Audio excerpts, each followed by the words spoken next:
பூஜா பாருங்க, அப்பாவுக்கு என்னது ரோஸ்மெரி இதா போட்டு மசாஜ் பண்றாங்களாமா. அப்பா பாருங்க, ஐயோ எது வாங்கினாலும் சரிங்க, நாம தான் டெஸ்டிங் பேபி. அழகா பண்ணிவிட்டா டெஸ்டிங் பேபி. எப்படி இருக்கு உங்களுக்கு? ரிலாக்ஸா இருக்கா? நல்லா இருக்கு, சூப்பரா இருக்கு. Okay okay. அந்த பையனை கூப்பிட்டா நான் வரல ஓடு அப்படிங்க. அவன் பாரு, அவர் பாரு, அவரு சாப்பிட்டுன்னு இருக்கிறாரு. அவரு அப்பா தான் வந்தாரு குட் பாயா. எப்படி பாரு சொல்லுங்க. நிஜமா சூப்பரா இருக்கு. இருந்தாலும் எலி இது silicone hair massage. Super super. வாங்கினேன் அப்பாக்கு ட்ரை பண்ணலாம்னு. சூப்பர் தாங்க. என்ன புட்டுக்குச்சே? ஃபிக்ஸர் அது. அப்படியா? ஓ, கலண்டு வந்துச்சா?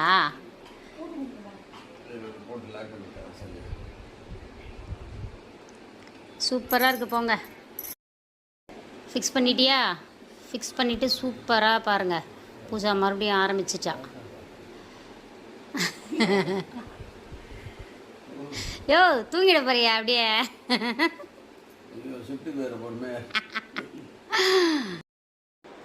முருங்கீரை வேணான்னு சொன்னீங்களே, எப்படி இருக்கு? முருங்கீரையா? எப்படி இருக்கு? நல்லா இருக்கு, சூப்பரா இருக்கு.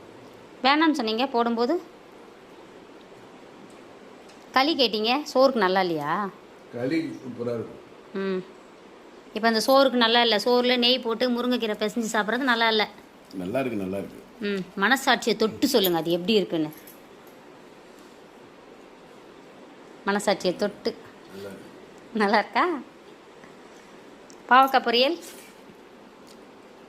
அது எப்படி இருக்கு? அது கொஞ்சம் சுமாராக தான் இருக்கு. இந்த மாதிரி ஒரு பொரியலை சாப்பிட்டதே. ஏன்னா அது நீங்கள் செஞ்சதாச்சு, அதனால உங்களுக்கு நல்லா தான் இருக்குதுன்னு சொல்வீங்க. நீங்கள் செஞ்சால் நல்லா இருக்குது. அது கிடையாது, ஏன்னா இந்த பொரியலை இன்னி தான் செய்யணும். அப்போ இதுக்கு முன்னாடி எப்படி சாப்பிட்ருக்க முடியும்? அப்போ நான் செஞ்சு சாப்பிட்டதில்லை. அது வேற பாவக்காய். ஓ, இது வேற பாவக்காய்.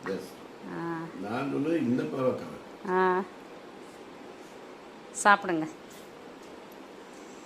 ஒரு பாய் சொல்கிறது. எனக்கு பாவக்காய் ரொம்ப பிடிக்கும்.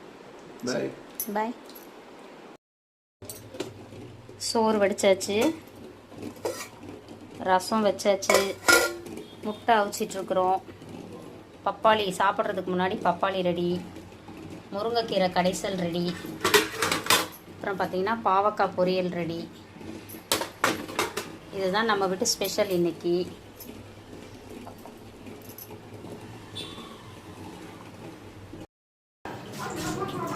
அப்பா பாருங்க, அவர் சாப்பிட்ட தட்டை அவரே தான் கழுவி வச்சிருவாரு. உங்கள் வீட்லேயும் இந்த மாதிரி கழுவி வச்சு